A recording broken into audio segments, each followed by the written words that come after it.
നമുക്ക് ഏറ്റവും വിസിബിൾ ആയിട്ടുള്ള ഒരു സിവിൽ സർവൻ്റ് എന്ന് വെച്ചാൽ ഒരു കളക്ടറോ അല്ലെങ്കിൽ ഒരു IPS അല്ലെങ്കിൽ ഒരു SP ഒക്കെയാണ്. അപ്പോൾ അവരെടുത്ത് നോക്കി കഴിഞ്ഞിട്ടുണ്ടെങ്കിൽ അവരിൽ ഏറ്റവും കാണുന്ന ഒരു ക്യാരക്ടർ, ഒരു സ്വഭാവം എന്ന് വെച്ചാൽ ക്ഷമയാണ്. വളരെ ചെറുപ്പം, അതായത് 21-ാം വയസ്സിൽ സിവിൽ സർവീസസ് പരീക്ഷയ്ക്ക് അപേക്ഷ നൽകുന്ന ഒരു ചെറുപ്പക്കാരൻ ആ പരീക്ഷയുടെ ഏത് ലക്ഷ്യത്തിലേക്കാണ് നീങ്ങേണ്ടത്? ആദ്യം സിവിൽ സർവീസിനെ കുറിച്ച് പഠിക്കുക, അതിൻ്റെ ഡിമാൻഡുകളെ കുറിച്ച് മനസ്സിലാക്കുക, എന്നിട്ട് അവനവനെ സ്യൂട്ടാവുമോ എന്നുള്ളതൊന്ന് ട്രൈ ചെയ്യുക. ഇപ്പോൾ ക്ഷമ ഒട്ടും ഇല്ലാത്ത ഒരാളാണെന്നിരിക്കട്ടെ, പല ആൾക്കാരുണ്ട് നമ്മളെ ചുറ്റിലും, പുതിയ ഏജൻസിയിലൊക്കെ കാണും, ക്ഷമ എന്ന് പറഞ്ഞാൽ പല ആൾക്കാരും ഇല്ല. സിവിൽ സർവീസസ് എന്ന് പറയുന്നത് രാഷ്ട്രബോധമൊക്കെയുള്ള ആളുകളിൽ പെട്ടെന്ന് സ്വാധീനിക്കപ്പെടുന്ന പാഷനേറ്റായ പ്രൊഫഷനാണ്. ഇപ്പോൾ സിവിൽ സർവീസ് എന്ന് വെച്ചാൽ വലിയൊരു സാധനമാണ്. ഏത് കാറ്റഗറിക്കാരനും അവിടെ പെർഫോം ചെയ്യാനുള്ള ഒരു സ്പേസ് ഉണ്ട്. ഒരു മൾട്ടി പർപ്പസ് ആയിട്ടുള്ള ഒരാൾക്കാണ്ട് IAS പോലത്തെ സംഗതികളുണ്ട്, യൂണിഫോം ഇഷ്ടമുള്ള ആൾക്കാർക്ക് IPS ഉണ്ട്. ഇനി അതല്ല, കണക്കിലൊരു എന്തൂസിയാസ്റ്റ് ആണെന്നിരിക്കട്ടെ, അവർക്കും ഉണ്ട് IA&AS. ഒരു ആസ്പിരൻ്റ് ആണെന്നുണ്ടെങ്കിൽ പേഴ്സണാലിറ്റി നന്നാക്കുക, സത്യസന്ധമായിട്ട് പറയാൻ ശ്രമിക്കുക, നല്ല കമ്മ്യൂണിക്കേഷൻ സ്കിൽ ഉണ്ടാക്കുക. അത് മുന്നേ തൊട്ടേ പ്രാക്ടീസ് ചെയ്യാൻ പറ്റുന്ന ഒരു കാര്യം. അറിവും വ്യക്തിത്വ രൂപീകരണവും ഒരുപോലെ പോകണം. തീർച്ചയായിട്ടും, ഇല്ലെങ്കിൽ അവർ പെടും. നിങ്ങൾ അതിഭീകരനാണ് നോളജ് ലെവലിൽ, നിങ്ങൾ ഒരു പക്ഷേ ഫസ്റ്റ് റാങ്കുകാരനായിട്ട് വന്നേക്കാം. അവസാനം നിങ്ങളെ കമ്മ്യൂണിക്കേഷൻ സ്കില്ല് പറ്റിയ അബദ്ധമാണെന്നിരിക്കട്ടെ, എങ്ങനെയാണ് നിങ്ങൾ ജോലിയിൽ സക്സസ്ഫുൾ ആവുക? ഇന്ത്യയിലെ യുവാക്കളുടെ സ്വപ്നമാണ് എന്നും IAS. സിവിൽ സർവീസസ് മോഹങ്ങളില്ലാത്ത ചെറുപ്പക്കാരില്ല. എങ്ങനെ സിവിൽ സർവീസസിനെ തയ്യാറെടുക്കണം, ഏതു വഴിയിൽ നീങ്ങണം, എങ്ങനെ ചിന്തിക്കണം, ഇതേക്കുറിച്ച് ആശങ്കകൾ മാത്രമാണ് ചെറുപ്പക്കാർക്ക് ഉള്ളത്. അതെല്ലാം ഒരു പരിധിവരെ ഒഴിവാക്കുന്നതിനുള്ള ഒരു പ്രത്യേക അഭിമുഖമാണ് ഇന്ന് നടക്കാനിരിക്കുന്നത്. സങ്കൽപ് IAS കേരളയുടെ കേരള കോർഡിനേറ്റർ M. ഹരിഗോവിന്ദനാണ് ഇന്ന് നമ്മോടൊപ്പം ചേരുന്നത്. നമസ്കാരം സർ. നമസ്കാരം. ജനം TV സ്വാഗതം. ഞാൻ പറഞ്ഞതുപോലെ ഈ സിവിൽ സർവീസസ് എന്ന് പറയുന്നത് അത്യാവശ്യം ഒരു രാഷ്ട്രബോധമൊക്കെയുള്ള ആളുകളിൽ പെട്ടെന്ന് സ്വാധീനിക്കപ്പെടുന്ന ഒരു പാഷനേറ്റായ പ്രൊഫഷനാണ്. ശരിയാണ്, അതിന് വരുമാനം വലിയ നിലവാരത്തിലുള്ള ശമ്പളമൊക്കെ ഉണ്ടെങ്കിലും ശമ്പളത്തേക്കാളേറെ അതിനൊരു പാഷനുണ്ട്. എങ്ങനെയാണ് സിവിൽ സർവീസസിന് തയ്യാറെടുക്കേണ്ടത്? വളരെ ചെറുപ്പം, അതായത് 21-ാം വയസ്സിൽ സിവിൽ സർവീസസ് പരീക്ഷയ്ക്ക് അപേക്ഷ നൽകുന്ന ഒരു ചെറുപ്പക്കാരൻ ആ പരീക്ഷയുടെ ഏത് ലക്ഷ്യത്തിലേക്കാണ് നീങ്ങേണ്ടത്? ആക്ച്വലി ഏത് ലക്ഷ്യം എന്നുള്ളതിലുപരിയായിട്ട് ഇപ്പോൾ ഒരാൾ സിവിൽ സർവീസിന് പ്രിപ്പയർ ചെയ്യാന്ന് വെച്ചിട്ടുണ്ടെങ്കിൽ ആദ്യം അയാൾ വേണ്ടത്, എനിക്കൊരു ആസ്പിരൻ്റ് എപ്പം ആവുന്നുള്ളത് ഇതാണ് താങ്കളുടെ ഒന്നാമത്തെ ചോദ്യം. അതാവും എപ്പോഴാണെന്ന് വെച്ചിട്ടുണ്ടെങ്കിൽ എനിക്ക് എപ്പോഴാണ്, ഏത് ഏജാണെന്നുണ്ടെങ്കിലും കുഴപ്പമില്ല, എനിക്കാവണമെന്ന് തോന്നുന്ന നിമിഷമാണ്. ചിലപ്പം ചില ആൾക്കാർ ഇൻസ്പിറേഷൻ ആയിരിക്കാം, ചില സ്റ്റോറീസ് ആയിരിക്കാം, അല്ലെങ്കിൽ ഉള്ളെന്നുള്ള തോന്നലായിരിക്കും, ആ സമയത്താവും. പക്ഷെങ്കിൽ എന്ന് വിചാരിച്ച് ഒരു കാൻഡിഡേറ്റ് പോയിട്ട് ബുക്ക് ലിസ്റ്റ് നോർമൽ ചെയ്യുന്ന ബ്ലണ്ടറാണ്. യൂട്യൂബ് കാണുക, ടോപ്പറെ കാണുക, ബുക്ക് ലിസ്റ്റ് എടുക്കുക, പഠിക്കുക. അതല്ല, ആദ്യം സിവിൽ സർവീസിനെ കുറിച്ച് പഠിക്കുക, അതിൻ്റെ ഡിമാൻഡുകളെ കുറിച്ച് മനസ്സിലാക്കുക, എന്നിട്ട് അവനവനെ സ്യൂട്ടാവുമോ എന്നുള്ളതൊന്ന് ട്രൈ ചെയ്യുക. പറ്റാത്ത ആളാണെന്നുണ്ടെങ്കിൽ ഒഴിവാക്കുക. അത് വലിയൊരു നല്ല തീരുമാനമായിരിക്കും. അല്ല, എനിക്ക് പറ്റും തോന്നുന്ന കാര്യമെന്ന് വെച്ചിട്ടുണ്ടെങ്കിൽ തീർച്ചയായിട്ടും മുന്നോട്ട് പോകും. ഉദാഹരണത്തിന് ഇപ്പോൾ ക്ഷമ ഒട്ടും ഇല്ലാത്ത ഒരാളാണെന്നിരിക്കട്ടെ, പല ആൾക്കാരുണ്ട് നമ്മളെ ചുറ്റിലും, പുതിയ ഏജൻസിയിലൊക്കെ കാണും, ക്ഷമ എന്ന് പറഞ്ഞാൽ പല ആൾക്കാർക്കും ഇല്ല. ഭയങ്കര ബുദ്ധിമുട്ടായിരിക്കും അവർക്ക്. കാരണം നമുക്ക് ഏറ്റവും വിസിബിൾ ആയിട്ടുള്ള ഒരു സിവിൽ സർവൻ്റ് എന്ന് വെച്ചാൽ ഒരു കളക്ടറോ അല്ലെങ്കിൽ ഒരു IPS അല്ലെങ്കിൽ ഒരു SP ഒക്കെയാണ്. അപ്പോൾ അവരെടുത്ത് നോക്കി കഴിഞ്ഞിട്ടുണ്ടെങ്കിൽ അവരിൽ ഏറ്റവും കാണുന്ന ഒരു ക്യാരക്ടർ, ഒരു സ്വഭാവം എന്ന് വെച്ചാൽ ക്ഷമയാണ്. ഇപ്പോൾ ക്ഷമ ഒട്ടും ഇല്ലാത്ത ഒരാൾ, ഒന്നിനും ചൂടാവുന്ന ഒരാൾ ജയിക്കുമായിരിക്കാം, പക്ഷെങ്കിൽ അതിൽ ശോഭിക്കാൻ ആദ്യം അവനവനൊരു അനാലിസിസ് നടത്തിയ ശേഷം മുന്നോട്ട് പോകുന്നതായിരിക്കും നല്ലത്. പിന്നെ സിവിൽ സർവീസിനെ എല്ലാ കാര്യങ്ങളും ആദ്യം മനസ്സിലാക്കുക, from syllabus to PYQ to എന്താണ് എത്താൻ ആഗ്രഹിക്കുന്നത്. ഇപ്പോൾ സിവിൽ സർവീസ് എന്ന് വെച്ചാൽ വലിയൊരു സാധനമാണ്. അതിൽ 23 കാറ്റഗറിയാണ് ഇപ്പം കിടക്കുന്നത്. ഒരു സിവിൽ സർവീസ് എഴുതി കഴിഞ്ഞിട്ടുണ്ടെങ്കിൽ അതിൽ എവിടെയാണ് ഞാൻ എത്തേണ്ടതെന്നുള്ള ആദ്യം അവനവനൊരു ലക്ഷ്യം വേണം. ഉദാഹരണത്തിന് ഇപ്പം ഏത് കാറ്റഗറിക്കാരനും അവിടെ പെർഫോം ചെയ്യാനുള്ള ഒരു സ്പേസ് ഉണ്ട്. ഒരു മൾട്ടി പർപ്പസ് ആയിട്ടുള്ള ഒരാൾക്കാണ്ട് IAS പോലത്തെ സംഗതികളുണ്ട്, യൂണിഫോം ഇഷ്ടമുള്ള ആൾക്കാർക്ക് IPS ഉണ്ട്. ഇനി അതല്ല, കണക്കിലൊരു എന്തൂസിയാസ്റ്റ് ആണെന്നിരിക്കട്ടെ, അവർക്കും ഉണ്ട് IA&AS, audit and account service ഉണ്ട്. ഇനി ചില ആൾക്കാർക്ക് യാത്ര ചെയ്ത് ലോകം കാണാനുള്ള ആൾക്കാർക്കാണ് അതിനുള്ളതുണ്ട്. കുറേ സംഗതികളുണ്ട്. ഇനി അതല്ല, UTകളിലൂടെ സഞ്ചരിക്കേണ്ട ആൾക്കാർക്ക് അതുമുണ്ട്. അപ്പോൾ ആദ്യം എന്നോട് ചോദിച്ചിട്ടുണ്ടെങ്കിൽ ഞാൻ പറയാം എന്താ വെച്ചിട്ടുണ്ടെങ്കിൽ, നിങ്ങൾ ആദ്യം വേണ്ടത് നിങ്ങളൊന്ന് അനാലിസിസ് ചെയ്യൂ. ആദ്യം സെൽഫ് അനാലിസിസ് ചെയ്യുക, എനിക്ക് പറ്റുമോ ഇല്ലയോ എന്നുള്ളത്. 2, എന്നിട്ട് അതിൻ്റെ ഒതൻറ്റിക് സോഴ്സ്, ഇവൻ ഞങ്ങളെപ്പോലും വിശ്വസിക്കേണ്ട ആവശ്യമില്ല, UPSC.gov.in പോവാം, സിലബസ് എടുക്കുക, നോക്കുക, എത്ര കണ്ട് അവനവന് ചെയ്യുന്നുള്ളതൊന്ന് ടെസ്റ്റ് ചെയ്യുക, എന്നിട്ട് എൻ്റർ ചെയ്യുക. അതാണ് ഏറ്റവും നല്ലതെന്നാണ് എൻ്റെ ഒരു അഭിപ്രായം. തീർച്ചയായും ഇത് സാർ പറഞ്ഞപ്പോൾ എനിക്ക് പെട്ടെന്ന് ഓർമ്മ വന്നത്, ഈ അടുത്ത കാലത്ത് നല്ലൊരു റാങ്ക് കിട്ടിയ ഒരു പെൺകുട്ടി, സിവിൽ സർവീസ് റാങ്ക് കിട്ടിയ ഒരു മലയാളി ഒറിജിനൽ 2-3 വർഷം മുമ്പ് കിട്ടിയ ഒരു പെൺകുട്ടി. ആ കുട്ടിയുടെ PhD ഒക്കെ സ്പേസ് ഡിപ്ലോമസിയിലായിരുന്നു. ആ കുട്ടി IFS ആണ് ഓപ്റ്റ് ചെയ്തിരിക്കുന്നത്. കൃത്യമായ ഫോക്കസ് ഉണ്ട്.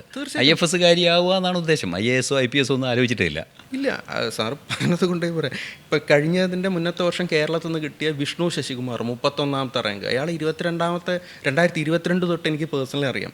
അദ്ദേഹത്തെ ഞാൻ കാണുന്ന സമയത്ത് അയാൾ പറയുന്ന ഒരു വാക്ക് എന്താണെന്ന് വെച്ചിട്ടുണ്ടെങ്കിൽ എനിക്ക് IFS ആവണമെന്നാണ്. അയാൾക്ക് വെറും ഡിഗ്രി ഉള്ളൂ, PG PhD ഒരു സംഗതിയില്ല. അയാൾ പറയുന്ന ഒരേ ഒരു കാര്യം, എനിക്ക് IFS ആവണം, എനിക്ക് ജയശങ്കർ സാറെ പോലെ ആവണം. അതിനുവേണ്ടി അയാൾ +2 മുന്നേ തൊട്ട് അയാൾ പ്രിപ്പയർ ചെയ്യാൻ തുടങ്ങിയിട്ടുണ്ട് ആക്ച്വലി. അതിനുശേഷം അദ്ദേഹം സെൻറ്റ് സേവിയേഴ്സിലാണ് പഠിച്ചത്, ഡൽഹി. അവിടെ പോയിട്ട് പൊളിറ്റിക്കൽ സയൻസിൽ ഗ്രാജുവേഷൻ എടുത്തു. അവിടുത്തെ എല്ലാ ഇൻ്റർനാഷണൽ വരുന്ന ക്ലബ്ബുകളിലും അയാൾ മെമ്പറായി, എല്ലാത്തിലും ആക്റ്റീവായിട്ട് പങ്കെടുത്തു.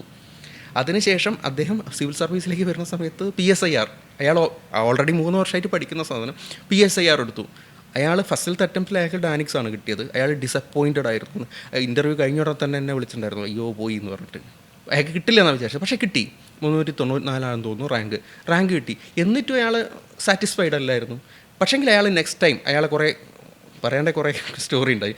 അയാളെ വീക്ക്നെസ് മുഴുവൻ പോയിൻ്റ് ഔട്ട് ചെയ്ത് ഞാനായിട്ട് കുറേ സംസാരിച്ചിട്ടുണ്ടായിരുന്നു. എനിക്ക് വേണ്ട കുറേ ഫാക്കൽറ്റിമാരൊക്കെ ഞാനാണ് പിന്നെ അറേഞ്ച് ചെയ്ത് കൊടുത്തിരുന്നത്. അതുകൊണ്ടൊന്നല്ല, അയാൾ കൃത്യമായിട്ട് അയാളെ വിഷൻ കൃത്യമായിരുന്നു, എനിക്ക് IFS എത്തണം, അതിനെന്തൊക്കെ വേണം എന്നുള്ളത്. അയാൾ നെക്സ്റ്റ് ടൈം അറ്റൻഡ് ചെയ്തു.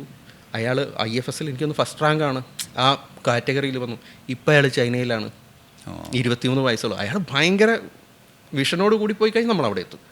അതുപോലെ തന്നെ ഇപ്പോൾ സിവിൽ സർവീസിനൊക്കെ പ്രിപ്പയർ ചെയ്യുമ്പോൾ പണ്ട് ചെറുപ്പകാലങ്ങളിലൊക്കെ അതിനുള്ളൊരു ഗൈഡൻസിൻ്റെ ചില ക്ലാസ്സുകളിലൊക്കെ പോകുമ്പോൾ പ്രധാനമായും കേട്ടിരുന്നത്, കുട്ടികൾക്ക് പറ്റുന്നൊരബദ്ധം ആദ്യം വരുന്ന പരീക്ഷയ്ക്ക് പ്രിലിംസിന് വേണ്ടി പഠിക്കുക, ഫൈനലിന് ഒന്നും അല്ലാതാവുക. ഫൈനലിന് വേണ്ടി പഠിക്കുക എന്നുള്ള ഒരു പോയിന്റ് ഉണ്ടല്ലോ. ഫൈനലാണ് യഥാർത്ഥ എക്സാമിനേഷൻ, സ്ക്രീനിങ് ആണ് സിവിൽ സർവീസസിൻ്റെ പ്രിലിംസ് എക്സാമിനേഷൻ എന്ന ഒരു കോൺഷ്യസ്നെസ്സിൽ ഫൈനലിന് വേണ്ടി പഠിക്കുക എന്നുള്ളതാണല്ലോ. അതുപോലെ തന്നെ ഇൻ്റർവ്യൂവിന് വേണ്ടി പ്രിപ്പയർ ചെയ്യുക. ഇത് രണ്ടിലും എന്താണ് കോൺസെൻട്രേറ്റ് ചെയ്തത്? ഫൈനലിന് വേണ്ടി പഠിക്കുമ്പോൾ അറിവിനെ അളക്കാനുള്ളതാണ്, നമ്മളുടെ കഴിവുകൾ കൃത്യമായി മനസ്സിലാക്കാനുള്ളതാണ്. ഇൻ്റർവ്യൂ ആണെങ്കിൽ പേഴ്സണാലിറ്റി ടെസ്റ്റാണ്. ഇതിൽ രണ്ടിനും എങ്ങനെയാണ് നമ്മൾ തയ്യാറെടുക്കേണ്ടത്?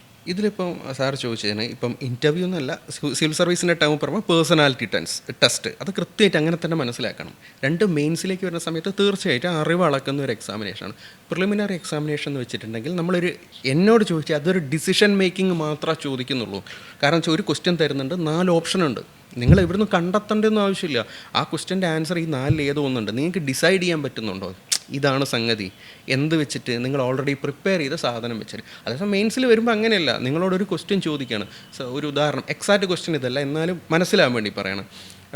2022 എനിക്ക് തോന്നുന്നത്, എന്തായിരുന്നു, quad as an defensive organisation അങ്ങനെ എന്തോ ആണ് സ്റ്റാർട്ട് ചെയ്യുന്നത് ക്വസ്റ്റ്യൻ. അത് എന്നോട് പറഞ്ഞത് ഇതൊരു ഡിഫെൻസിൽ ഒരാളാണ് പറഞ്ഞത്, ഇതല്ലേ ആൻസർ. അപ്പോൾ എനിക്ക് പോലും ആൻസർ ഇത് ക്വസ്റ്റ്യൻ കഴിഞ്ഞാൽ ഏതാണ്ട് quad as a defensive organization, ഇന്ത്യൻ്റെ റോൾ എന്താ, അങ്ങനെ എന്തോ ആണ് ചോദ്യം. ഞാൻ എഴുതിയ എല്ലാ കുട്ടികളോടും ചോദിച്ചു. അവർ ഗംഭീരമായിട്ട്, ക്വാഡ് എന്ന് വെച്ചിട്ടുണ്ടെങ്കിൽ അമേരിക്ക, ഇന്ത്യയും ജപ്പാനൊക്കെ കൂടിയിട്ടുള്ള ഒരു ഓർഗനൈസേഷനാണ്. ബേസിക്കലി കൊമേഴ്സാണ് നോക്കുന്നത്, ഇൻഡോ പസഫിക് റീജിയനിലുള്ള. പക്ഷേങ്കിൽ എല്ലാ ആൾക്കാരും ഗംഭീരമായിട്ട് അതൊക്കെ എഴുതി. പക്ഷേ എന്താ ചോദ്യം, അതിൽ ഡിഫെൻസ് എന്നുള്ള നിലയ്ക്കുള്ള ഒരു ചോദ്യത്തിൻ്റെ സാധനങ്ങൾ. അതിൽ ഫസ്റ്റ് പോയിന്റ്, ഡിഫെൻസിൽ അങ്ങനത്തെ ഒരു ഗ്രൂപ്പിങ്ങിൽ ഇന്ത്യ ഇല്ല എന്നുള്ളത് എഴുതാൻ നിങ്ങൾ അറിഞ്ഞിരിക്കണം. അതെ അതെ, അതാണ് ഫസ്റ്റ് മെയിൻ പോയിന്റ്, അതാണ്. അപ്പം അത് നമ്മളെ ബുദ്ധി എന്നുള്ളതിലുപരിയായിട്ട് നിങ്ങൾ ക്വസ്റ്റ്യൻ റീഡ് ചെയ്യുന്നുണ്ടോ, നിങ്ങൾക്ക് ക്ഷമയുണ്ടോ, നിങ്ങൾക്ക് ചോദിച്ച് മനസ്സിലാവുന്നുണ്ടോ. ക്വാഡ് എന്നുള്ള ടെക്നിക്കൽ ടൈമിലാണ് എല്ലാ ആൾക്കാരും ചെന്ന് കിടക്കുന്നത്, അതല്ല ചോദ്യം. അപ്പോൾ ആദ്യമായിട്ട് ഇത് ഒരു 10ാം ക്ലാസ്സുകാരന് പോലും ഇതിന് ആൻസർ ചെയ്താം ഏതാണ്ട്, എക്സാക്റ്റ് അല്ലെങ്കിലും. കാരണം ഇന്ത്യ ഒരു ജവഹർലാൽ നെഹ്റുവിൻ്റെ കാലം തൊട്ടേ, ഫസ്റ്റ് പ്രൈം മിനിസ്റ്റർ കാലം തൊട്ടേ നാമിലെ മെമ്പറാണ്. ഇന്ത്യ അങ്ങനെ ഒരു ഡിഫൻസിലേക്കും പോകുന്നില്ല എന്നുള്ള ഒരു നോളജ് ഉണ്ടെങ്കിൽ അയാളെ ഫസ്റ്റ് പോയിന്റ് എന്താ വെച്ചാൽ, ഇന്ത്യ അങ്ങനെ ഒരു ഡിഫൻസ് ഡീലിലും ഇല്ല എന്ന് എഴുതി കഴിഞ്ഞാൽ തന്നെ അയാളെ പകുതി റെഡി. പക്ഷേങ്കിൽ 90% കുട്ടികൾ ക്വാഡിനെ കുറിച്ച് എഴുതി, ആ പോയിന്റ് വിട്ട് കളഞ്ഞു. അപ്പോൾ അതാണ് അവിടെ എന്ന് വെച്ചിട്ടുണ്ടെങ്കിൽ നമ്മളെ നോളജ് എങ്ങനെ അപ്ലൈ ചെയ്യുന്നതുള്ള മെയിൻസിൽ യുക്തിസഹമായ ഉത്തരവാണ്. തീർച്ചയായും യുക്തി, നിങ്ങൾ ചിന്തിക്കുന്നുണ്ടോ സാധനം. മെയിൻസിലേക്ക് വരുന്ന സമയത്ത് കുറേ ലിമിറ്റേഷൻസിനെ കുറിച്ച് നന്നായിട്ട് ബോധമുള്ളവരാക്കേ ചെയ്യാൻ പറ്റുള്ളൂ. ഒന്നെന്ന് വെച്ചാൽ ടൈം ലിമിറ്റ്. പ്രത്യേകിച്ച് ജനറൽ സ്റ്റഡീസ് എഴുതുമ്പം 20 ക്വസ്റ്റ്യൻ, ഇപ്പോഴത്തെ ലേറ്റസ്റ്റ് പാറ്റേൺ 20 ക്വസ്റ്റ്യൻ നിങ്ങൾക്ക് 3 മണിക്കൂർ കൊണ്ട് എഴുതാൻ പറ്റൂ. അതിൽ 150 വേർഡിൻ്റെയും 250 വേർഡിൻ്റെയും ക്വസ്റ്റ്യൻസ് ആണുള്ളത്. അത് ഒന്ന് നിങ്ങൾക്ക് ആ ടൈമിൽ നിങ്ങൾക്ക് കംപ്ലീറ്റ് ചെയ്യാൻ പറ്റും. അല്ലാതെ നമ്മളിപ്പം കോളേജിലൊക്കെ ഉള്ള പോലെ ആലോചിച്ചിരുന്ന് ഉണ്ടാക്കി അത് പറ്റില്ല. അതിനാണ് നമുക്ക് പ്രാക്ടീസ് വേണ്ടത്. 2, സ്പേസിൻ്റെ ലിമിറ്റ് ഉണ്ട്. കാരണം നമുക്ക് നോർമലി ഒരു കോളേജിൽ ഒരു പേപ്പറാന്ന് വെച്ചിട്ടുണ്ടെങ്കിൽ നമുക്ക് ഒരു ബുക്ക്ലെറ്റാണ് കിട്ടുക. നമ്മൾ സൈഡിൽ 1 എന്ന് എഴുതിയിട്ട് നമ്മൾ ഖണ്ഡകാവ്യം എഴുതി പോയി അഡീഷണൽ പേപ്പർ വാങ്ങി എഴുതും. പക്ഷേ UPSCയിലേക്ക് വരുമ്പോൾ അങ്ങനെ ഒരു സംഗതി ഇല്ല എന്നുള്ള ആദ്യം മനസ്സിലാക്കണം. ക്വസ്റ്റ്യൻ ഒന്ന് എന്നിട്ട് ക്വസ്റ്റ്യൻ പ്രിൻറ്റ് ചെയ്ത് കഴിഞ്ഞ് ഉദാഹരണത്തിന് ഒരു പുറം കഴിഞ്ഞ് അടുത്ത പുറം കഴിഞ്ഞ് അടുത്ത പുറത്തിൻ്റെ മുകളിൽ 2 എന്നിട്ട് അടുത്ത ക്വസ്റ്റ്യൻ വന്നിട്ടുണ്ടാവും. അപ്പം നിങ്ങൾക്ക് ഒരു കാരണവശാൽ ഇവിടെ വെട്ടിയിട്ട് തിരുത്തി എഴുതാനുള്ളൊരു സ്പേസ് ഇല്ല. So you should know about the limit with respect to space. എഴുതാനുള്ള സ്പേസ് എത്ര വേർഡ്സ് ആണോ പറഞ്ഞത് അത്ര എഴുതാനുള്ള സ്ഥലം എവിടെ ഉള്ളൂ, അല്ലാണ്ട് വെട്ടിത്തിരുത്താനുള്ള ഒരു സാധനമില്ല. 3 വേർഡ് ലിമിറ്റ്. നിങ്ങളോടൊരു 150 വേർഡിൽ എഴുതാൻ പറ, 150 വേർഡിൽ എഴുതണം. കാരണം എല്ലാതും ഇത് കാണിക്കുന്നത് എന്താണെന്ന് വെച്ചിട്ടുണ്ടെങ്കിൽ നിങ്ങളൊരു അഡ്മിനിസ്ട്രേറ്റർ ആവാൻ പോകുന്ന ആളാണ്. നിങ്ങൾക്ക് പറഞ്ഞ കാര്യം കൃത്യമായിട്ട് ചെയ്യാൻ പറ്റുമല്ലോ. അല്ലാതെ പണ്ട് ഇപ്പം ഞാനൊക്കെ പഠിക്കുന്ന സമയത്താണെന്നുണ്ടെങ്കിൽ ഒരു ക്വസ്റ്റ്യൻ കിട്ടിക്കഴിഞ്ഞാൽ അറിയില്ലെങ്കിൽ പണ്ടത്തെ നരസിംഹത്തിൻ്റെ കഥയൊക്കെ എഴുതിയിരിക്കുന്ന ഒരു സിസ്റ്റം ഉണ്ട്. പല ആൾക്കാരും ഡിഗ്രിക്ക് ഇന്നും അത് ഫോളോ ചെയ്യുന്നുണ്ട്. അതല്ലാതെ നമുക്ക് ബുൾസൈ ഹിറ്റ് ചെയ്തിട്ട് കൃത്യമായിട്ട് എഴുതാൻ പറ്റും. ഇപ്പം നിങ്ങൾക്ക് 150 വേർഡ് എഴുതാനില്ല എന്നിരിക്കട്ടെ, എന്നാലും ശരി, ഉള്ള സാധനം വൃത്തിക്ക് എഴുതാനുള്ള സാധനം ഉണ്ടോ? ബേസിക്കായിട്ട് അതാണല്ലോ ഒരു ഹയർ അതോറിറ്റി എന്ന് വെച്ചാൽ താഴത്തുള്ള ആളെ കൺവിൻസ് ചെയ്യാൻ പറ്റണം, അല്ല അയാൾ പറഞ്ഞ് മനസ്സിലാക്കിക്കാൻ പറ്റണം. അല്ലാതെ ബ്ലാ ബ്ലാ പറഞ്ഞിട്ട് കാര്യമില്ല. അത് നിങ്ങൾക്ക് ചെയ്യാൻ പറ്റുന്നു. അപ്പം വേർഡ് ലിമിറ്റ് ഉണ്ട്, ടൈം ലിമിറ്റ് ഉണ്ട്, ഈ സ്പേസ് ലിമിറ്റ് ഉണ്ട്. വെച്ചാൽ എഴുതാനുള്ള സ്പേസ്. ഈ ലിമിറ്റുകൾ മനസ്സിലാക്കി ആരെഴുതാം, അതിനാണ് പ്രാക്ടീസ് വേണ്ടത്. അപ്പം ഇനി പേഴ്സണാലിറ്റി ടെസ്റ്റും കൂടെ. പേഴ്സണാലിറ്റി ടെസ്റ്റ് എന്ന് വെച്ചിട്ടുണ്ടെങ്കിൽ പേര് തന്നെ പറഞ്ഞ പേഴ്സണാലിറ്റി ടെസ്റ്റ് എന്നാണ്, അല്ലാതെ ഇൻ്റർവ്യൂ എന്നല്ല. അപ്പം പേഴ്സണാലിറ്റി എന്ന് വെച്ചാൽ ഓവർനൈറ്റ് ഉണ്ടാവുന്ന ഒരു സാധനമല്ല. അപ്പോൾ അത് ഇപ്പോൾ ഒരാൾക്ക് സിവിൽ സർവീസ് ആസ്പിരൻ്റ് ആവണം തോന്നിക്കഴിഞ്ഞിട്ടുണ്ടെങ്കിൽ അയാൾ കൃത്യമായിട്ട് ആ സമയം തൊട്ടേ പേഴ്സണാലിറ്റി നല്ല രീതിയിലാക്കിക്കോളുക. അല്ലാണ്ട് വേറെ അതിലിപ്പോൾ എത്തിക്സ് പോലത്തെ സംഗതികളൊക്കെ നമ്മളെ വല്ലാതെ ഇൻഫ്ലുവൻസ് ചെയ്യും. അതിലെന്ന് വെച്ചാൽ ഞങ്ങളെ സങ്കല്പൻ്റെ തന്നെ നമ്മുടെ ഇൻ്റർവ്യൂ ബോർഡിലുള്ളത് എക്സ്പീരിയൻസ്ഡ് ആയിട്ടുള്ള ഇൻ്റർവ്യൂ എന്ന് വന്ന ആൾക്കാരുണ്ട്. അപ്പോൾ അവർ തന്നെ പറയുന്നൊരു കാര്യമുണ്ട്, നിങ്ങൾ എത്ര 20 മിനിറ്റാണ് അപ്രോക്സിമേറ്റ്ലി ഒരു പേഴ്സണാലിറ്റി ടെസ്റ്റ് പോവുക, നിങ്ങൾ എത്ര പണയും മറച്ചു വെച്ചോ, 2 മിനിറ്റ് കൊണ്ട് ഞങ്ങൾ അളക്കും. അതാണ് അയാൾ പറഞ്ഞ വാക്ക്. അത് ശരിയാണെന്ന് തോന്നി. നമ്മളെ അറിയാതെ ഉള്ളെന്ന് വരും, ഉള്ള കളവ് മുഴുവൻ വന്നു പോവും. അപ്പോൾ അത് കളവ് പറയേണ്ട ആവശ്യമില്ല. ഒരു ആസ്പിരൻ്റ് ആണെന്നുണ്ടെങ്കിൽ പേഴ്സണാലിറ്റി നന്നാക്കുക, സത്യസന്ധമായിട്ട് പറയാൻ ശ്രമിക്കുക, നല്ല കമ്മ്യൂണിക്കേഷൻ സ്കിൽ ഉണ്ടാക്കുക. അറ്റ്ലീസ്റ്റ് ഒരാളൊരു ചോദ്യം ചോദിച്ചാൽ വൃത്തിയായിട്ട് പറയാനുള്ള അത് മുന്നേ തൊട്ടേ പ്രാക്ടീസ് ചെയ്യാൻ പറ്റുന്ന ഒരു കാര്യമാണ്. അറിവും വ്യക്തിത്വ രൂപീകരണവും ഒരുപോലെ പോകണം. തീർച്ചയായിട്ടും. ഇല്ലെങ്കിൽ അവർ പെടും. ഉദാഹരണത്തിന് ഞാൻ തന്നെ ക്ലാസ്സിൽ പറഞ്ഞൊരു കാര്യം, നിങ്ങൾ അതിഭീകരനാണ് നോളജ് ലെവലിൽ. മെയിൻസിന് നിങ്ങളിപ്പോൾ 1750 മാർക്കാണ്, നിങ്ങൾ ഒരു പക്ഷേ ഫസ്റ്റ് റാങ്കുകാരനായിട്ട് വന്നേക്കാം. നിങ്ങളിപ്പോൾ ഒരു 1500 മാർക്ക് അങ്ങനെ വരില്ല, പിടിച്ചിട്ട് വന്നു കഴിഞ്ഞിട്ട് അവസാനം നിങ്ങളെ കമ്മ്യൂണിക്കേഷൻ സ്കില്ല് പറ്റിയ അബദ്ധമാണെന്നിരിക്കട്ടെ, എങ്ങനെ നിങ്ങൾ ജോലിയിൽ സക്സസ്ഫുൾ ആവുക? ഇനി ഇതിനേക്കാൾ വലിയ രസമുള്ള കാര്യമുണ്ട്. മൊത്തം സിവിൽ സർവീസിൻ്റെ നമുക്ക് മുന്നോട്ട് പോകുമ്പോൾ പറയാം, 2025 മാർക്ക് ടോട്ടലിലാണ് സിവിൽ സർവീസിൻ്റെ ലിസ്റ്റ് വരിക. എല്ലാവരും വിചാരിക്കുന്ന ഈ ലിസ്റ്റിൽ വന്നാൽ അങ്ങ് ജോലി കിട്ടി, 99.99% ജോലി കിട്ടി. ലേറ്റസ്റ്റ് ആയിട്ടുള്ള ഒരു അൺഒഫീഷ്യൽ ഡാറ്റ കിടപ്പുണ്ട്, 213 പേര് ഇപ്പോഴും മസൂറിയിൽ നിന്ന് പാസ്ഡ് ഔട്ട് അല്ല. പാസ്ഡ് ഔട്ട് അല്ല എന്ന് വെച്ചിട്ടുണ്ടെങ്കിൽ അല്ല, അപ്പോൾ അവരൊക്കെ സെലക്റ്റഡ് ആയിരിക്കുന്നത് ഏത് സർവീസിലായിരിക്കാം? ഏത് സർവീസ് ആണെന്നുണ്ടെങ്കിലും കുഴപ്പമില്ല, ആയാലും ഏതാ. ഇപ്പം ലേറ്റസ്റ്റ് പറയുന്നുണ്ട് 7 IPS റിസൈൻ ചെയ്യാൻ നിൽക്കുകയാണ് യങ്ങസ്റ്റ്.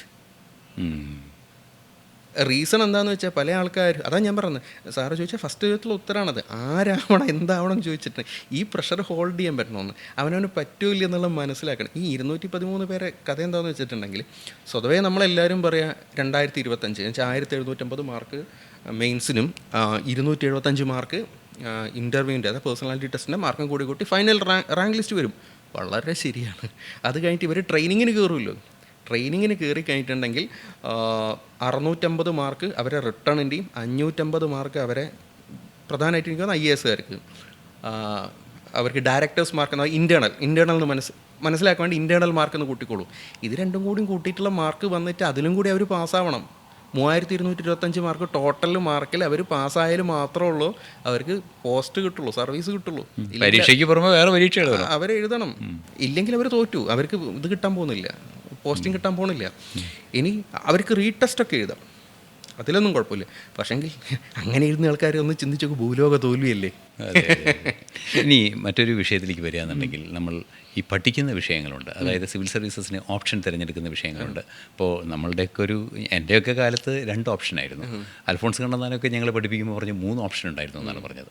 3 ഉണ്ടായിരുന്നു, 2 ആയി, പിന്നെ ഇതിപ്പോൾ ഒരു ഓപ്ഷൻ സബ്ജക്റ്റായി. ഭാവിയിൽ അത് എലിമിനേറ്റ് ചെയ്യപ്പെടുമെന്നും പറയുന്നത് കേൾക്കുന്നു. അതിനെക്കുറിച്ച് എനിക്ക് കൃത്യമായിട്ട് അറിയില്ല. ഇങ്ങനെ ഈ ഓപ്ഷൻ തിരഞ്ഞെടുക്കുന്നത്, അതായത് എന്നോട് പറഞ്ഞിട്ടുള്ളത് ഒരു സിവിൽ സർവീസ് ഫസ്റ്റ് റാങ്ക് കിട്ടിയൊരു വ്യക്തി പറഞ്ഞിട്ടുണ്ടായിരുന്നത് ഫിസിക്സും മാത്സും ആണ് ഓപ്ഷനായി തിരഞ്ഞെടുത്തത്, കാരണം ഫുൾ മാർക്ക് ഞാൻ വാങ്ങും. ഇങ്ങനെ ആ തിരഞ്ഞെടുപ്പിലെ ടാക്ടിക്സ് എന്താണ്?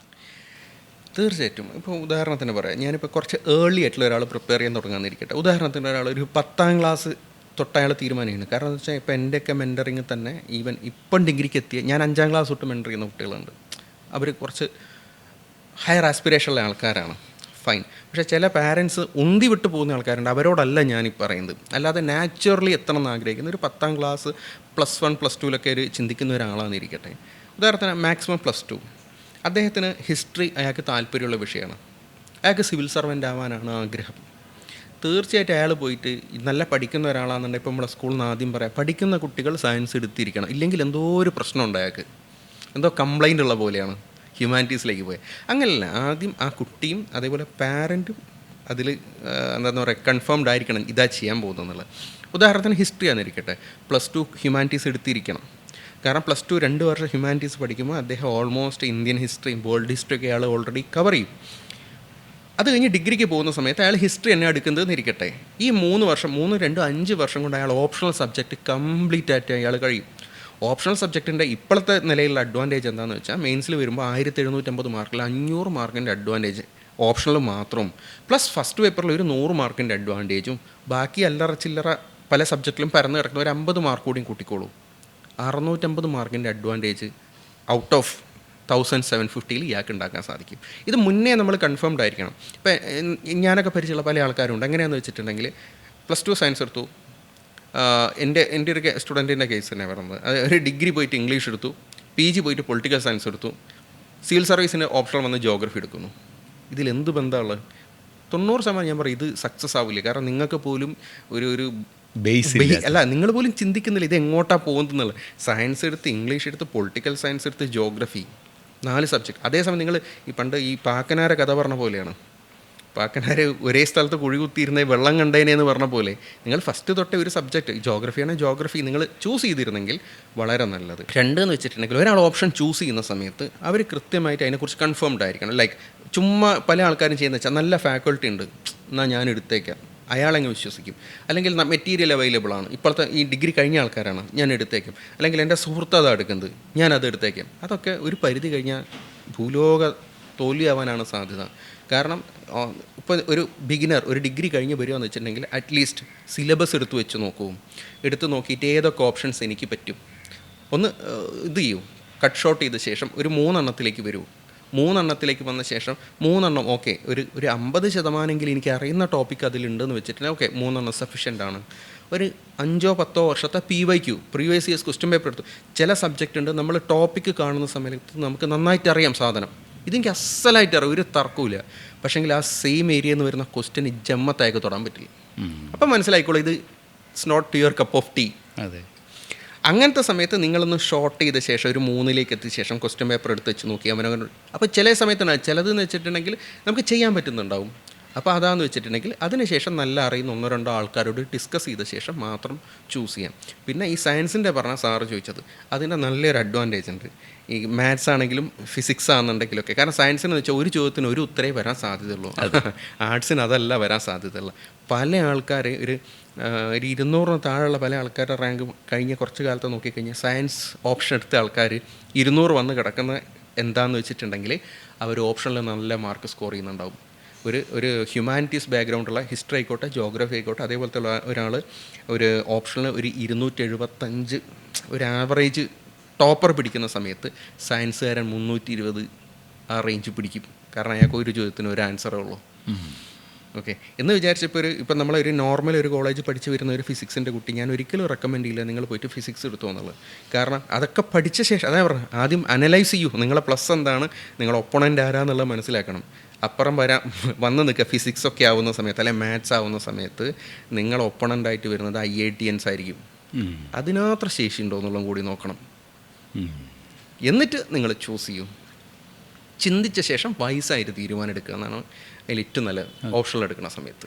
അതുപോലെ തന്നെ ഈ പഴയ കാലത്ത് ഗൈഡൻസ് ഒക്കെ നമുക്ക് കിട്ടുന്നൊരു കാലത്ത് ഗൈഡൻസ് വരില്ലേ, എങ്ങനെയാണ് പ്രിപ്പയർ ചെയ്യേണ്ടത്, ഏത് രീതിയിലാണ് പ്രിപ്പയർ ചെയ്യേണ്ടത്, നമുക്ക് പല പ്രായത്തിലുള്ളവർ, അതായത് ഇപ്പോൾ ഒരാൾക്ക് അതിന് ഗൈഡൻസ് കിട്ടുന്നത് അങ്ങനെ ഒരു ആവശ്യത്തിന് ഗൈഡൻസ് കിട്ടുന്നത് അവരുടെ പാരൻ്റൽ പ്രായമുള്ള ആൾക്കാരുടെ കയ്യിൽ നിന്നാണ്. അങ്ങനെയാണ് നമുക്ക് പെട്ടെന്നൊരു ഓപ്ഷൻ വരുന്നത്.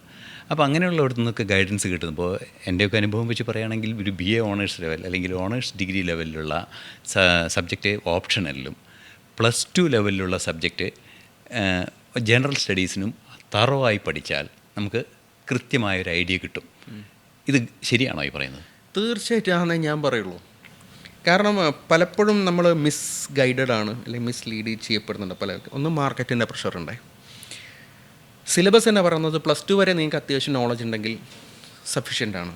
ഓപ്ഷണൽ ഡിഗ്രി സഫീഷ്യൻ്റ് ആണ്, അല്ലെങ്കിൽ PG സഫീഷ്യൻ്റ് ആണ്. അതിലൊന്നും ഒരു പക്ഷേ നിങ്ങൾ വൃത്തിയായിട്ട് പഠിക്കുന്നുണ്ടോ എന്നുള്ളൊരു ചോദ്യം പ്രസക്തമാണ്.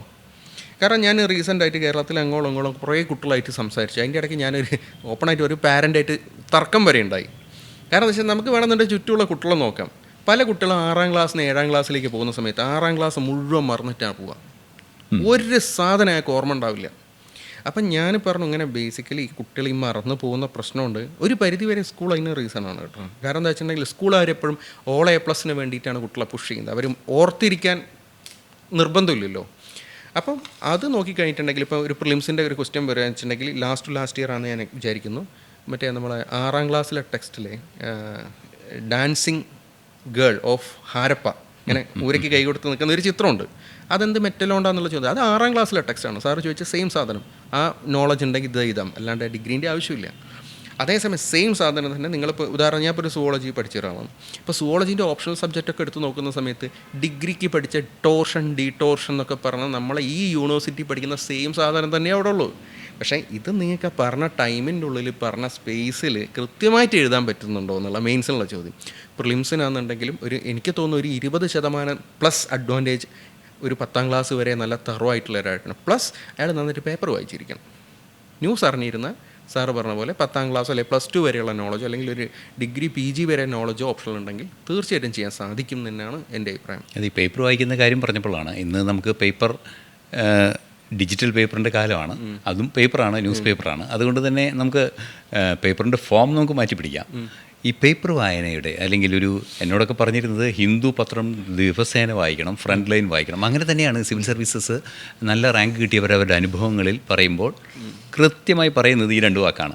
എന്താണ് ഈ നേട്ടത്തിൻ്റെ അടിസ്ഥാനത്തിൽ എന്ത് അടിത്തറയാണ് ഈ പത്രങ്ങളും ഈ സംവിധാനം ഉണ്ടാക്കുന്നത്? അതിൽ എനിക്ക് വിയോജിപ്പുണ്ട് യോജിപ്പുണ്ട്. അത് ഞാൻ പറയട്ടെ. ഈ ചില ആളുകൾ ഈ ഉദാഹരണത്തിന് ഇതിൻ്റെ ഒരു ബൈബിളാക്കി അങ്ങ് വെച്ചിട്ടുണ്ട്. പേപ്പർ വായനേൻ്റെ അടിസ്ഥാനം ഹിന്ദു വായിച്ചില്ലേ തോറ്റും. ഞാനത് അങ്ങനെ വിചാരിക്കുന്ന ആളല്ല. അതൊരു മാധ്യമം, അതിൻ്റെ അപ്പുറത്തേക്ക് ഒരു സംഗതി അതിലില്ല. മുന്നത്തെ കുറേ ഒരു 10 വർഷത്തിനപ്പുറം അങ്ങനെയൊക്കെ ഉണ്ടാവുമായിരിക്കാം. പക്ഷേ റീസെൻ്റ് ആയിട്ട് എടുത്ത് നോക്കൂ, ഇന്ത്യയിൽ ഏറ്റവും കൂടുതൽ സിവിൽ സർവൻറ്റ് ജയിക്കുന്ന, ഇപ്പം ഞാൻ ഡൽഹിയിലൊക്കെ നിന്ന ആളാണ്, ദൈനിക് ജാഗരൺ ഹിന്ദി പേപ്പർ വായിച്ച് അവരെങ്ങനെ ഹിന്ദു വായിക്കുന്നു? അവരല്ല ഏറ്റവും കൂടുതൽ കയറുന്നത്. ഓക്കെ, സൗത്ത് ഇന്ത്യയിൽ ഏറ്റവും കൂടുതൽ ആര്? ഇപ്പോൾ റീസെൻറ്റ് ടൈമിൽ നോക്കുകയാണെന്നുണ്ടെങ്കിൽ, എന്നോട് ഓപ്പണായിട്ട് ചോദിക്കുകയാണെന്നുണ്ടെങ്കിൽ ഏറ്റവും കൂടുതൽ ഫോളോ ചെയ്യുന്നത് ഗവൺമെൻറ് പബ്ലിക്കേഷൻസിൽ ഫോക്കസ് ചെയ്തോളാം. ഞാൻ എൻ്റെ പേഴ്സണലായിട്ട് പറയുകയാണെങ്കിൽ ഹിന്ദുവിൽ പലപ്പോഴും ആൻറ്റി ഗവൺമെൻറ് ആയിട്ടാണ് ഇപ്പം കണ്ടമാനം വരുന്നത്. അത് ഒരു പരിധി കൂടുതൽ വായിക്കുന്ന സമയത്ത് നമ്മളെ വല്ലാതെ ഇൻഫ്ലുവൻസ് ചെയ്യും. പിന്നെ പേപ്പർ വായിക്കണം. എന്തിനെന്ന് വെച്ചിട്ടുണ്ടെങ്കിൽ ഡേ ടു ഡേ എന്ത് സംഭവിക്കുന്നു എന്നുള്ള അറിയാൻ വേണ്ടിയിട്ട്. അല്ലാതെ ഇപ്പോൾ ഏതോ ഒരു റിപ്പോർട്ടർ എഴുതുന്ന സാധനമാണത്. ഏതോ ഒരു ന്യൂസ് കണ്ട ശേഷം റിപ്പോർട്ടർ എഴുതി ഉണ്ടാക്കുന്നത് ചിലപ്പോൾ നല്ല ലാംഗ്വേജിലായിരിക്കും. നിങ്ങൾക്ക് വേണമെങ്കിൽ ലാംഗ്വേജ് ബെറ്റർ ചെയ്യാൻ വേണമെങ്കിൽ യൂസ് ചെയ്യാമെന്നല്ലാതെ അത് അങ്ങ് അഡോപ്റ്റ് ചെയ്യരുത്, ഒരിക്കലും അഡോപ്റ്റ് ചെയ്യരുത്. നിങ്ങൾക്ക് അഡോപ്റ്റ് ചെയ്യാൻ തോന്നുന്നുണ്ടെങ്കിൽ ഏറ്റവും ബെസ്റ്റ് എന്താണെന്ന് വെച്ചിട്ടുണ്ടെങ്കിൽ സൻസദ് TV കാണൂ. ഗവൺമെൻറ്റിൻ്റെ പോയിൻ്റ് ഓഫ് വ്യൂ ആണ്. കാരണം അതാണ് ഗവൺമെൻറ് ഇംപ്ലിമെൻറ്റ് ചെയ്യാൻ ശ്രമിക്കുന്ന സാധനം. 2 യോജന എന്ന് പറഞ്ഞൊരു മാഗസിൻ ഉണ്ട്, കുരുക്ഷേത്ര എന്ന് പറഞ്ഞൊന്നുണ്ട്, സയൻസ് റിപ്പോർട്ടർ എന്ന് പറഞ്ഞ സാധനമുണ്ട്. അറ്റ്ലീസ്റ്റ് ഇത് വായി. കാരണം ഇതൊക്കെ സെക്രട്ടറി ലെവലിലെ ആൾക്കാരാണ് ആർട്ടിക്കിൾ എഴുതുന്നത്. അപ്പം നമ്മൾ എത്താൻ ആഗ്രഹിക്കുന്ന സ്ഥലത്ത് ഇരുന്നിട്ട് ആൾക്കാർ പറയുന്ന കാര്യങ്ങളാണത്. അപ്പം നമുക്കത് ഒതൻറ്റിക്കായിട്ട് എടുക്കാം. നിങ്ങളത് നോക്ക്. അതേസമയം നിങ്ങൾ പുസ്തകം വായിക്കുക, അല്ലെങ്കിൽ ഒരു പേപ്പർ, അത് ഓഫ്ലൈനായി മറ്റേ സോഷ്യൽ മീഡിയയിലായിക്കോട്ടെ അല്ലെങ്കിൽ ഹാർഡ് കോപ്പി ആയിക്കോട്ടെ, വായിക്കുന്ന സമയത്ത് ഒരു മെൻ്റലി പ്രോസസ്സ് ചെയ്യുന്ന കുറേ കാര്യങ്ങളുണ്ട്. അത് വരണം. 2 ക്ഷമ എന്ന് പറഞ്ഞ സാധനം ഉണ്ടാവും. അറ്റ്ലീസ്റ്റ് നമ്മൾ പിന്നെ ഇതൊക്കെ കഴിഞ്ഞ ശേഷം എക്സാം എഴുതിയ ശേഷം ഏതൊരു സിവിൽ സർവൻ്റ് അൾട്ടിമേറ്റ് ആയിട്ട് കുറേ ഫയലിൻ്റെ മുന്നിലേക്കാണ് പോകുന്നത്. അതാദ്യം മനസ്സിലാക്കിക്കൂടാ. അതിനുള്ളൊരു പ്രാക്ടീസായിട്ട് അറ്റ്ലീസ്റ്റ് നിങ്ങൾ കണ്ടോ ഞാൻ പറയാറുണ്ട്. ഫയൽ നോക്കാനുള്ളൊരു അതിനൊരു ക്ഷമ വേണ്ടേ. പല ഫയലും കാണുമ്പോൾ പുറത്തുള്ള നമുക്ക് പോലും പേടിയും. ഒരു ചെറിയൊരു കാര്യത്തിന് 10, 20, 30, 40 പേജൊക്കെ ഉള്ള സാധനം ഇതെന്താന്ന് പോലും മനസ്സിലാവില്ല. നിങ്ങൾക്ക് ഒറ്റ സ്ട്രെച്ച് ചെന്നതൊന്നും മനസ്സിലാവില്ല. അതിൽ പേപ്പർ വായിക്കാൻ തുടങ്ങിയാൽ നിങ്ങൾക്ക് ക്ഷമ ഉണ്ടാവും. നല്ലൊരു പേപ്പർ. അതിലും എനിക്ക് മറ്റേ കൃഷ്ണൻ ഗീതയെ പറഞ്ഞ പോലെ യഥേച്ഛസി തഥാ ഗുരു. ഇവിടെ ഒരാളുണ്ട് എന്നുള്ള നിങ്ങൾ തലച്ചോറ് നിങ്ങൾ യൂസ് ചെയ്യണം. അല്ലാതെ പറയുന്ന ആൾ ഇപ്പം യോജനയാണെങ്കിലും കുരുക്ഷേത്രം അത് അപ്പടി എടുക്കാതെ നിങ്ങൾ ചിന്തിച്ച് എഴുതി വെച്ച് നിങ്ങളൊരു നോട്ടാക്കുന്നതാണ് ഏറ്റവും ബെസ്റ്റ്. അത് കമ്പൽസറിയാണ്. ഓക്കെ, അതുപോലെ തന്നെ ഒരു പ്രധാന ഘടകം കോൺസ്റ്റിറ്റ്യൂഷൻ ഓഫ് ഇന്ത്യ വളരെ കൃത്യമായി ആഴത്തിൽ പഠിക്കുക എന്നുള്ളതാണ്. ഈ കോൺസ്റ്റിറ്റ്യൂഷൻ ഓഫ് ഇന്ത്യ പഠിക്കേണ്ടതും അതുപോലെ തന്നെ ഈ ഗവൺമെൻറ് പോളിസീസ്, അത് പല പോളിസീസുണ്ട്, നമുക്ക് ഒരുപാട് വളരെ ഭാവനാസമ്പന്നമായ പദ്ധതികളൊക്കെ ഉണ്ട്. ഈ പദ്ധതികളൊക്കെ പഠിക്കുമ്പോൾ നമുക്ക് നേരത്തെ ഈ പറഞ്ഞ ഈ ഉൾക്കാഴ്ച, നേരത്തെ സർ പറഞ്ഞ അതേ ഉൾക്കാഴ്ച തന്നെയാണോ വരുന്നത്? അതുപോലെ ഒന്ന്.